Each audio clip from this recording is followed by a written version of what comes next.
کیونکہ ہمارے آقا صلی اللہ علیہ وسلم نے ارشاد فرمایا کہ تم میں سے ہر ایک ذمہ دار ہے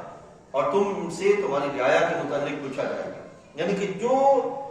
جتنے افراد اپنے ماتحت دیے ہوئے ہیں وہ اتنے اپنے افراد کا ذمہ دار ہے.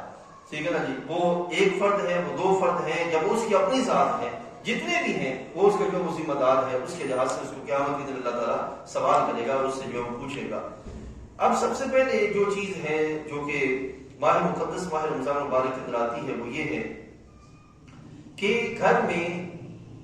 ایک ہے وہ افراد جن پر شرعی طور پر روزہ فرض ہے، اور ایک ہے وہ جو کہ یا عمر زائد ہو گئی، کیا وہ روزہ نبھانے کی ان کی سکت نہیں رہی، کمزوری بہت زیادہ ہو گئی، یا ابھی چھوٹے بچے ہیں. ان کو تو ہم استثناء کرتے ہیں، ان کی طرف ابھی نہیں چلیں گے. لیکن وہ بچے، وہ بڑے جوان جو روزہ رکھنے کی پوری صلاحیت ہے اور اللہ تعالیٰ نے ان کی طرف سے جو وقت مقرر ہے یا عمر مقرر ہے اس کے لحاظ سے روزہ ان پہ فرض ہے اور وہ روزہ نہیں رکھتے، تو عزیز دوست یاد رکھیے گا،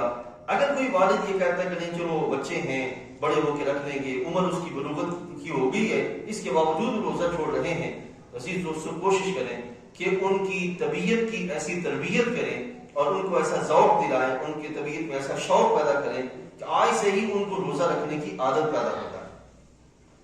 ٹھیک ہے. یہ کہا جائے بھی ابھی اسکول گوئنگ بچے ہیں، اسکولنگ ہو رہی ہے ان کی، یا ان کے ابھی جو پیپر ہو رہے ہیں، اس واسطے یہ بہت مشکل ہو جائے گی، روزہ نہ بھی رکھے تو کوئی مسئلہ نہیں ہے. ہم نے کئی ایسے دوستوں کو دیکھا ہے کہ روزہ رکھ کے سارا دن وہ دیہڑی کرتے ہیں اور وہ ہر طرح کی تنگی کو برداشت کرتے ہیں، لیکن اس کے باوجود روزہ رکھے ہوئے ہیں. تو جب وہ روزہ رکھ سکتے ہیں، حضرت سیدنا عمر فاروق رضی اللہ تعالیٰ عنہ ایک دفعہ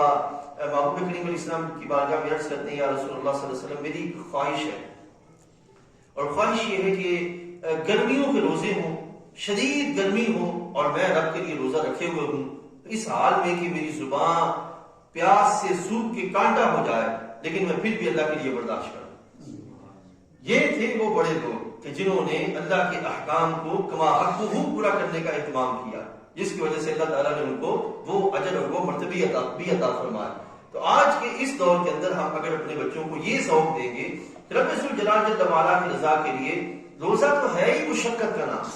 مشقت کو برداشت کرنے کا نام. تو جتنا کوئی بندہ مشقت کو زیادہ برداشت کرے گا، اتنا وہ بندہ دنیا کے باقی احکام معاملات میں بھی اللہ کے احکام کو قبول کرنے کے لحاظ سے مشقت کو قبول کرنے کے لیے تیار ہو جائے گا. لیکن اگر وہ اس میں سستی اختیار کر جائے گا تو پھر وہ دوسرے معاملات میں بھی سستی کا معاملہ کرتا رہے گا. اگر کوئی چھوٹا بچہ بالفرض کو روزہ رکھ لیتا ہے، یعنی کہ روزہ فرض نہیں ہے لیکن اس نے روزہ رکھ لیا، تو اس کو بھی ترغیب دلائی جائے. ٹھیک ہے، ایک رکھ لیا، پھر 2 دن چھوڑ کے پھر اگر وہ شوق کرے تو پھر دوسرا رکھ لیا، صبح بھی اس کو ذوق دلایا جائے، سحری پہ رات کو بھی ذوق دلایا جائے. تو اس سے یہ ہوگا کہ اس کی طبیعت میں جو ایک ذوق بن جائے گا تو پھر وہ روزہ رکھنے کا عادی ہو جائے گا. اور ہم نے دیکھا ہے کہ جن کو بچپن سے ہی بھلائی کی عادت بن جاتی ہے، پھر وہ ساری زندگی اس عادت کو نہیں چھوڑتے، اس عادت پر جو وہ قائم رہتے ہیں. اس واسطے عزیز دوستو سب سے پہلا جو پہلو ہے وہ ہے کہ روزے کے لحاظ سے ان کی طبیعت میں ذوق پیدا کرنا اور ان کو اس طرف مائل کرنا، یہ سب سے پہلا اور اہم جو ہے وہ حصہ ہے. ہمارے نبی علیہ السلام نے ارشاد فرمایا کہ اگر کوئی بندہ بغیر کسی شرعی عذر کے روزہ چھوڑ دیتا ہے، روزہ ترک کر دیتا ہے، نبی علیہ السلام نے فرمایا کہ اگر وہ ساری زندگی بھی روزہ رکھتا رہے تو اس دن کے روزے کا جو کمال ہے وہ ساری زندگی روزہ قضا کر کے بھی نہیں پا سکتا. تو اس واسطے کہ یہ اس بات کا اہتمام کیا جائے کہ اپنے بچوں کے اندر روزہ رکھنے کی عادت پیدا کی جائے. دوسرا جو اہم کام ہے، جو بڑا ہی اہم ہے، سمجھنے کے لائق ہے، وہ یہ ہے کہ نوجوان بچے روزہ رکھ لینے کے بعد یہ عادت نہ بنے کہ بھئی جو ہے وہ روزہ رکھ کے وہیں پہ وضو کیا، نفل سنتے فرض پڑے اور وہیں پہ سو گیا.